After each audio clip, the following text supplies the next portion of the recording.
오늘 말씀은 창세기 10장입니다. 노아의 아들 셈과 함과 야벳의 족보는 이러하니라. 홍수 후에 그들이 아들들을 낳았으니 야벳의 아들은 고멜과 마곡과 마대와 야완과 두발과 메색과 드라스요. 고멜의 아들은 아스그나스와 리밧과 도갈마요. 야완의 아들은 엘리사와 다르시스와 기띔과 도단이라. 이들로부터 여러 나라 백성으로 나뉘어서 각기 언어와 종족과 나라대로 바닷가의 땅에 머물렀더라. 함의 아들은 구스와 미스라임과 굿과 가나안이요.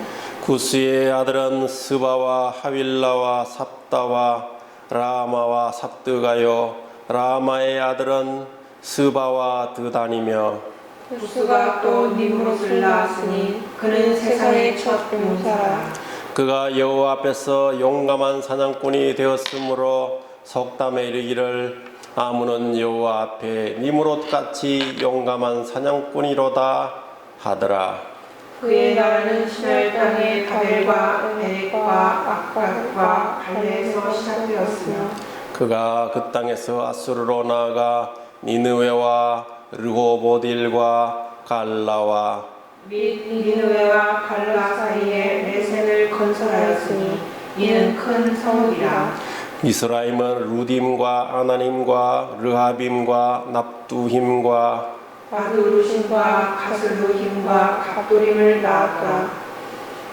가나안은 장자 시돈과 헷을 낳고 또 여부스 족속과 아모리 족속과 기르가스 족속과 히위 족속과 알과 족속과 신 족속과 아르와 족속과 수말 족속과 하막 족속을 낳았더니 이후로 가나안 자손의 족속이 흩어져 나아갔더라. 가나안의 경계는 시돈에서부터 그라를 지나 가사까지와 소돔과 고모라와 아드마와 스보임을 지나 라사까지였더라.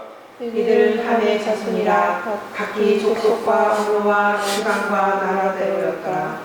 셈은 에벨 온 자손의 조상이요 야벳의 형이라. 그에게도 자녀가 출생하였으니 셈의 아들은 엘람과 아수르와 아르박삭과 룻과 아람이요. 아람의 아들은 우스와 훌과 게델과 마스며 아르박삭은 셀라를 낳고 셀라는 에벨을 낳았으며 에벨은 두 아들을 낳고 하나의 이름을 벨렉이라 하였으니 그때 세상이 나뉘었으며 벨렉의 아우 이름은 욕단이며 욕단은 알못과 셀렉과 하살마엘과 에라와 하도람과 우살과 디글라와 오발과 아비마엘과 스바와 오빌과 하윌라와 요bab을 낳았으니 이들은 다 욕단의 아들이며 그들이 거주하는 곳은 메사에서부터 스발로 가는 길의 동쪽 산이었더라. 이들은 셈의 자손이니 그 족속과 언어와 지방과 나라대로였더라. 이들은 그 백성의 족보에 따르면 노아 자손들의 족속들이요 홍수 후에 이들에게서 그 땅의 백성들이 나뉘었더라. 아멘.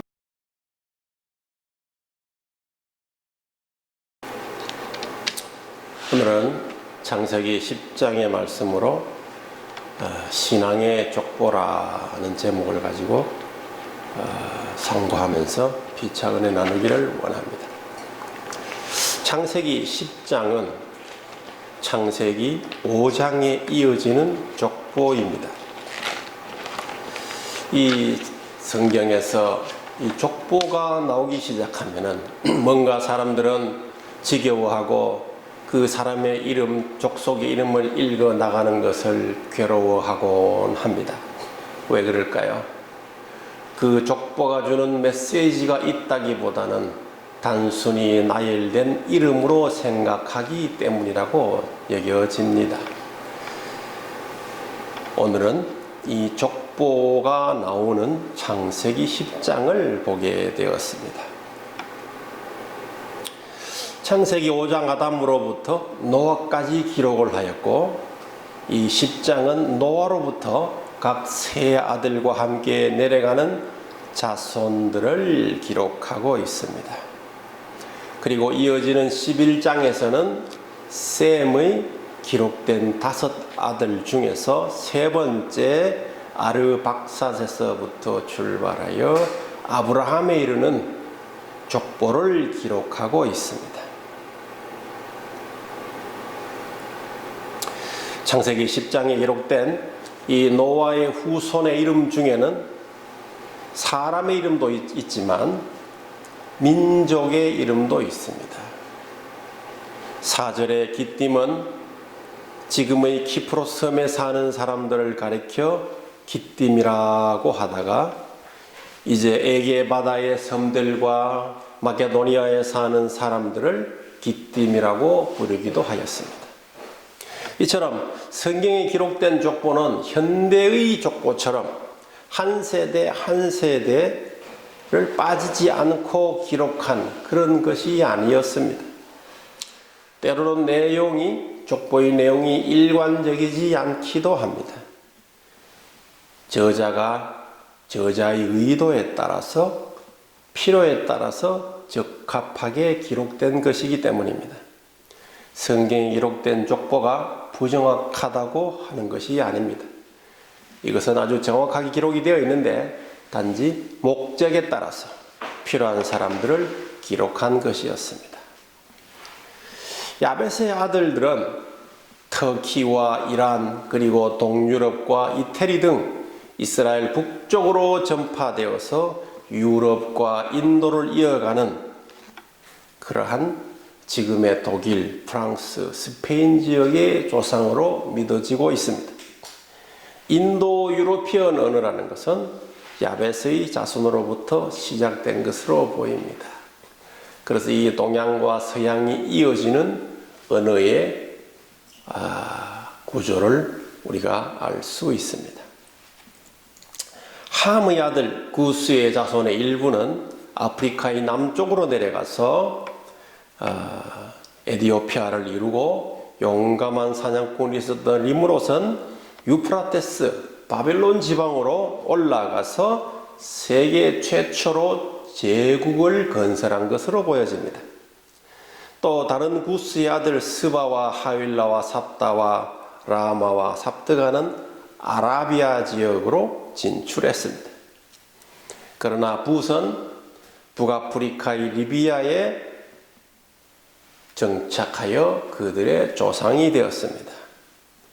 미스라임은 이집트의 조상이 된 것으로 보여집니다. 니므롯은 큰 제국을 세워서 이 바벨과 에렉과 악갓과 갈레, 아수르까지 니느웨까지 이렇게 제국을 세웠습니다. 이 노아의 저주를 받은 가나안의 역사가 관심을 끌게 됩니다. 가나안은 이스라엘에게 주신 지역을 이루는 여러 부족을 묶어서 부르는 지역 집합체의 이름이기도 합니다. 가나안 땅 이렇게 말하죠. 그 가나안 땅에 살고 있었던 여러 부족들을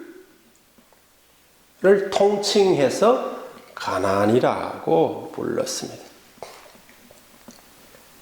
그런데 이 지역은 이후에 여호수아에 의해서 정복을 당하고 이스라엘 민족이 차지하게 되는, 그래서 이스라엘 민족과 가나안 땅의 족속들은 적대 관계가 되어지는 것입니다.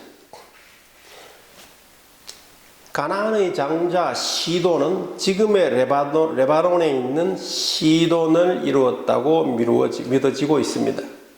가나안의 후예들은 헷 족속과 또 여부스 족속과 아모리 족속과 기르가스 족속과 히위 족속 등 10개의 족속이 시돈에서부터 그라를 지나 가사와 소돔과 고모라, 아드마라는 것은 지금의 사해 바다가 있는 그 골짜기 지역을 말합니다.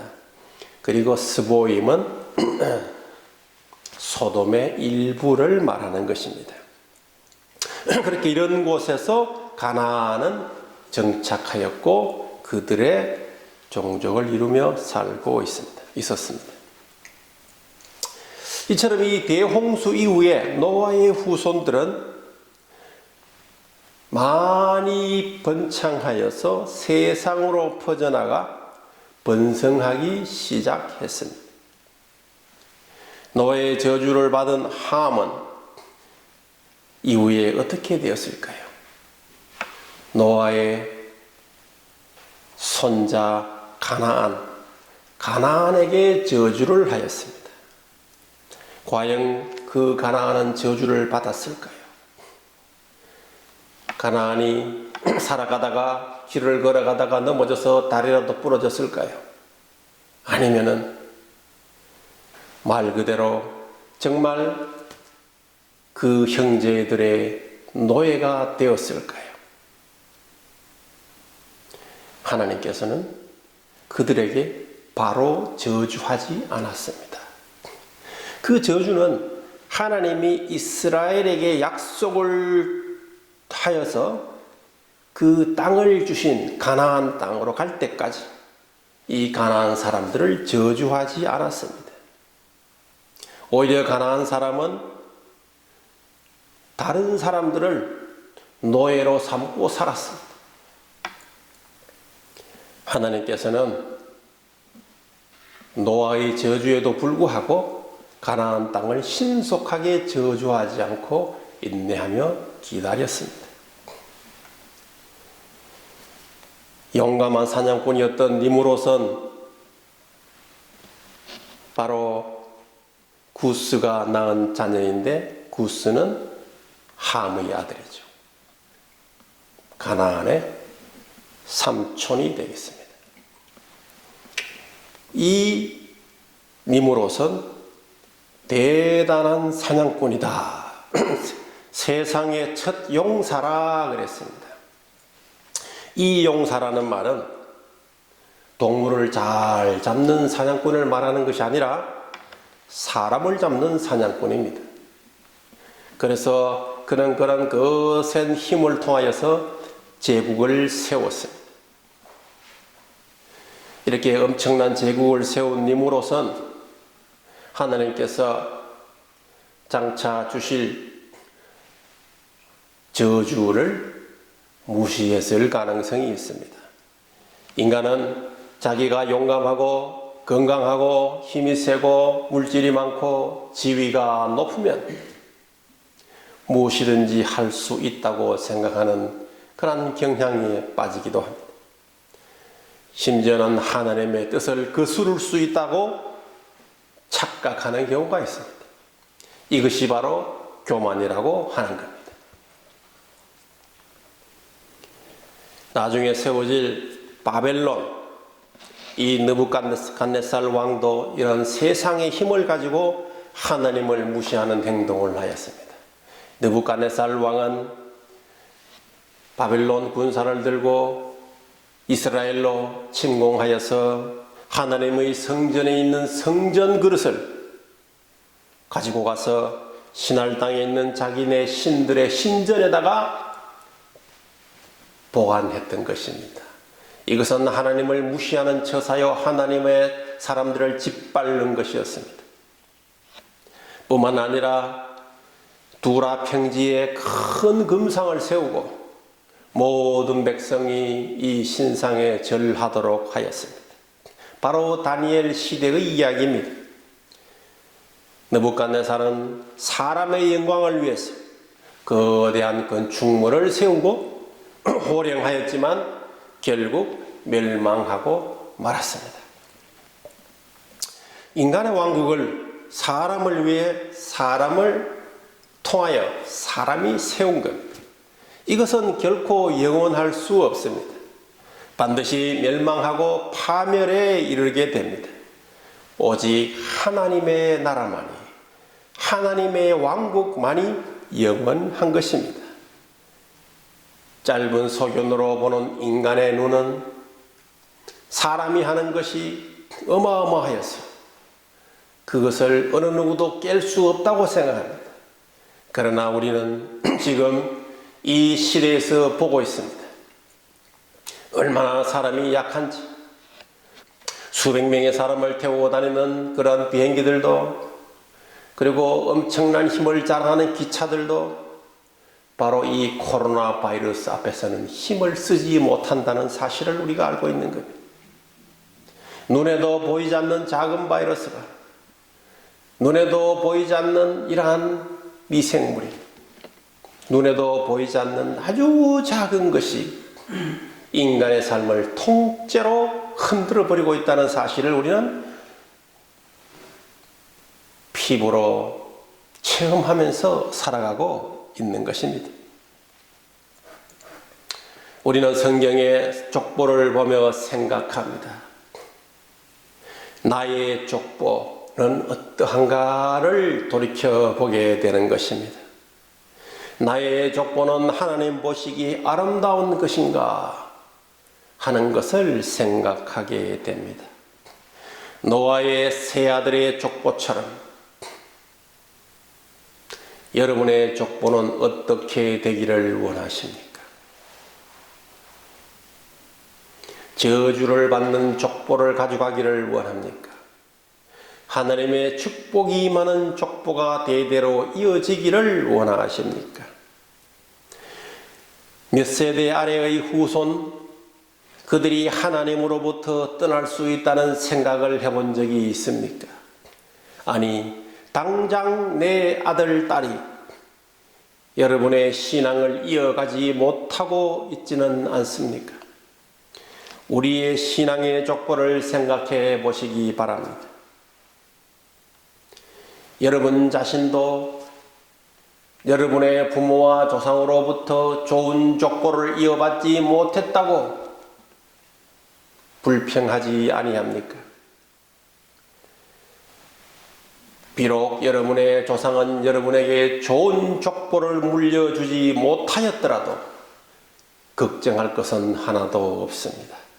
왜냐하면 여러분이 새로운 족보를, 하나님의 족보를 써가면 되는 것입니다. 여러분이 하나님으로부터 신뢰받고 하나님이 여러분과 함께하는 그러한 역사를 새로 써가면 되는 것이기 때문입니다. 물려받은 좋은 신앙이 있으면 더욱 좋겠지만 그러한 물려받은 신앙이 없다고 할지라도 여러분이 이제 하얀 도화지에 새롭게 신앙의 역사를 기록해 가면 되는 것입니다. 그렇게 해서 여러분 자신이 신앙의 족보를 시작하면 되는 것입니다. 신앙의 시조로서 시작할 수 있는 것입니다. 이미 신앙의 조상이 계시면은 그 좋은 신앙의 대를 이어가야 할 것이고, 그렇지 아니하시면 이제 여러분은 하나님과 함께하는 신앙의 족보를 지금부터 써가는 시조가 되는 것입니다. 그렇게 하기 위해서는 여러분 스스로가 확고한 믿음을 가져야 될 줄로 믿습니다.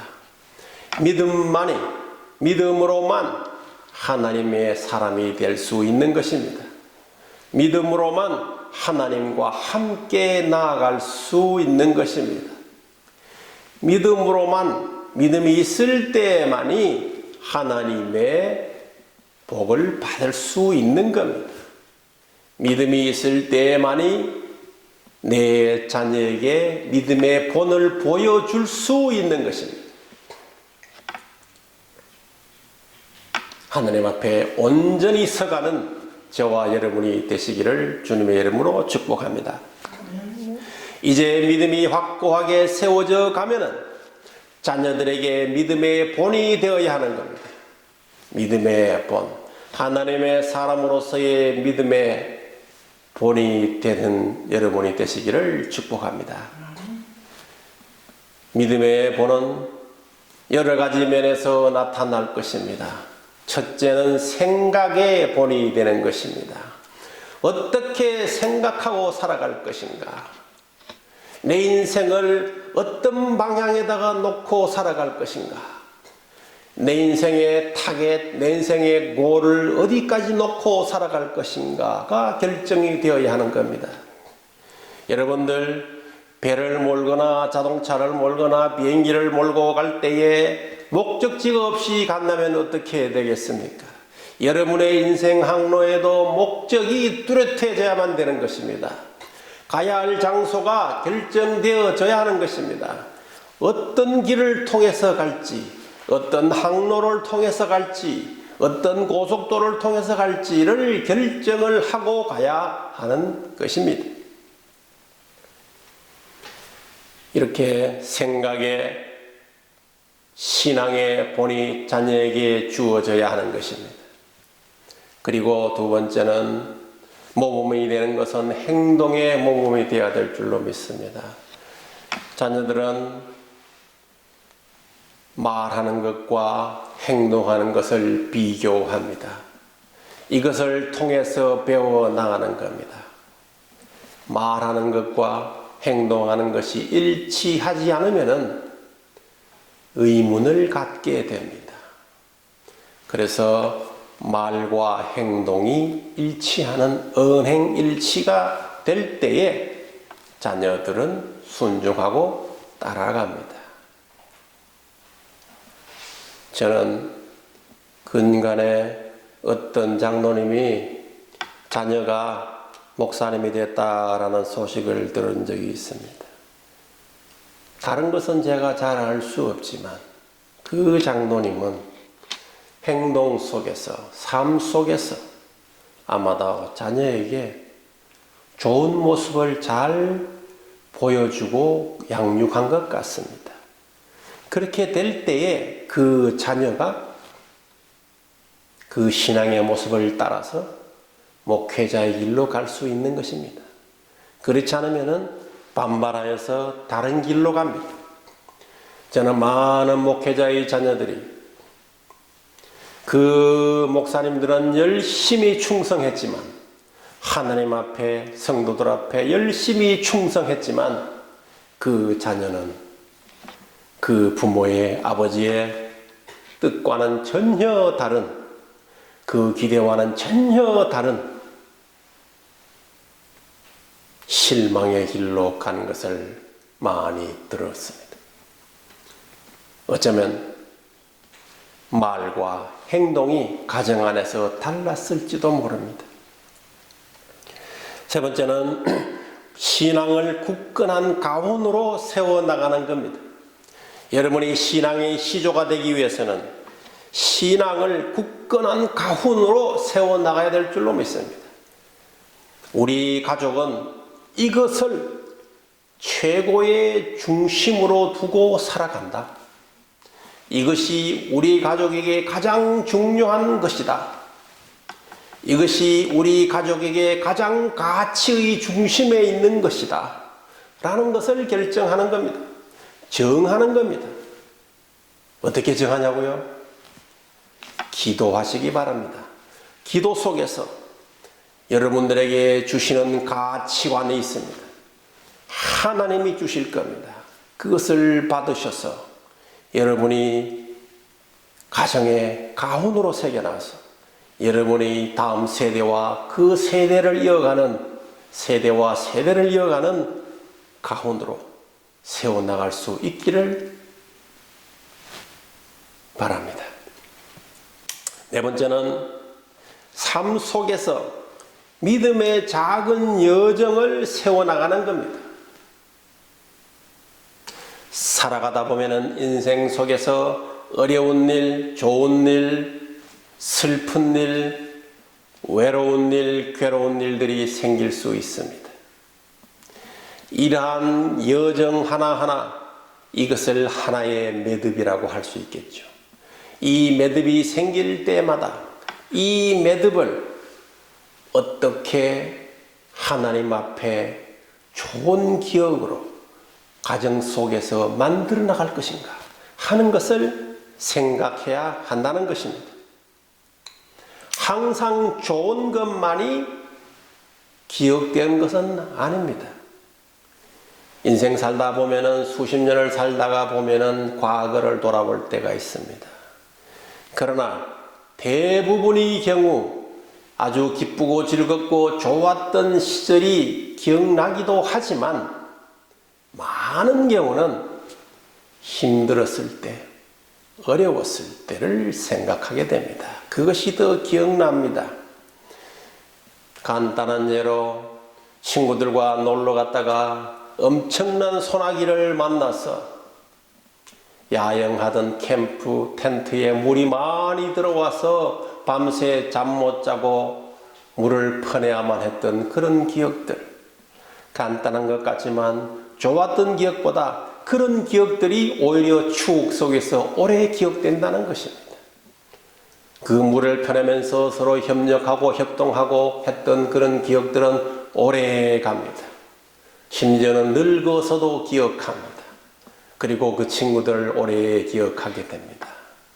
그냥 돈 많이 쓰고 좋은 차 타고 놀러 잘 갔다가 온 것은 얼마 지나지 않아서 잊어버리기가 십상입니다.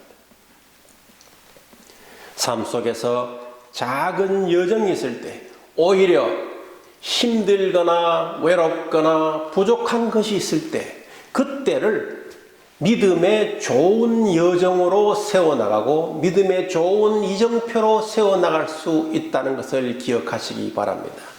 우리가 좋은 일, 풍성한 것들, 풍요한 것들만 기억하는 것이 아니라 오히려 어려운 것이, 힘든 것이 자녀들에게 더 기억남고 더 신앙적으로 세울 수 있는 굳건한 기초가 된다는 사실입니다. 그래서 신앙의 기억의 탑을 세워 나가시기를 바랍니다. 다섯 번째는 하나님께 믿음의 가문으로 세워달라고 기도하는 것입니다. 믿음의 가문으로 세워주세요. 이제 제가 믿음의 첫 출발을 하고 우리 가정을 주님에게 올려드립니다.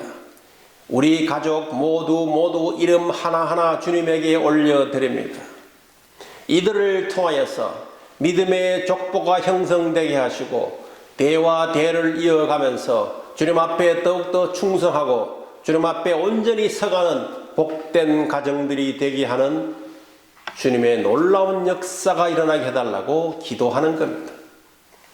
이것이 바로 오늘 이 하나님의 사람 노아의 후손의 족보를 보면서 우리의 족보는 어떻게 해야 될 것인가?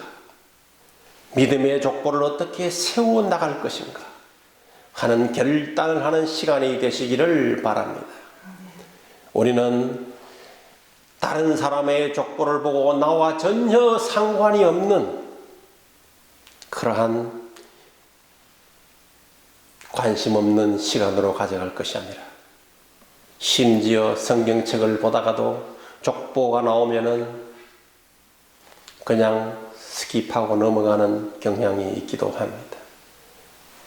하지만 이 사람 한 사람은 그 시대에 의미 있는 사람이었고 그랬기 때문에 하나님께서는 그 이름을 성경에 기록하게 하였던 것입니다.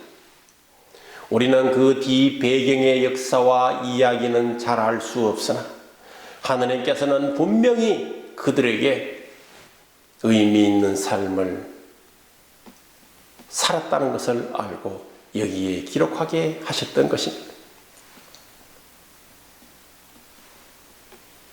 지금 서울에 있는 연세대학교는 세브란스라는 이름을 가지고 있습니다. 그 세브란스 병원, 그 미국에서 온 세브란스, 그가 한국에 와서 그렇게 헌신하고 그 병원을 위해서 그리고 그 한국에 있는 사람들의 의료와 건강을 위해서 노력하다가 그 자손들이 대를 이어서 지금까지도 서로 연결되어서 그 자손들에게 믿음을 이어가게 하고 그 자손들에게 선교를 이어가게 하고 그 자손들에게 한국을 알게 하고 이렇게 좋은 관계를 가지고 있는 것을 봅니다. 이것은 미국 사람만이 가능한 것이라고 생각하십니까? 결코 아닙니다. 세브란스만이 가능했다고 생각하십니까? 결코 아닙니다. 여러분도 하실 수 있습니다. 여러분도 제2의 세브란스가 될 수 있습니다. 굳이 세브란스와 같이 큰 업적을 남기지 않더라도 여러분은 하나님 앞에 작은 일을 통하여서도 기록될 수 있고, 그 작은 것을 통해서도 여러분의 자녀가 하나님 앞에 올바르게 서가며 여러분의 가지고 있는 이 믿음을 대를 이어가면서 또는 더 잘 믿는 가정으로, 복받는 가정으로 나아갈 수 있는 것입니다. 우리는 하나님 앞에 온전히 매달리고 우리 가정을 지금부터 시작하는 이 믿음의 가문을 주님께서 붙잡아 주시고 세워주시고 사용하여 주시옵소서 라고 기도하는 여러분과 저희 가정이 되기를 축복합니다. 그렇게 해서 하나님께서 여러분의 가정을 통하여서 크게 사용하시고 그들이 자녀와 그들의 대대로 후손을 통하여서 주님 나라의 영광을 위하여, 주님의 이름을 위하여 크게 쓰임받는 좋은 가문이 되기를 하나님의 이름으로 축복합니다.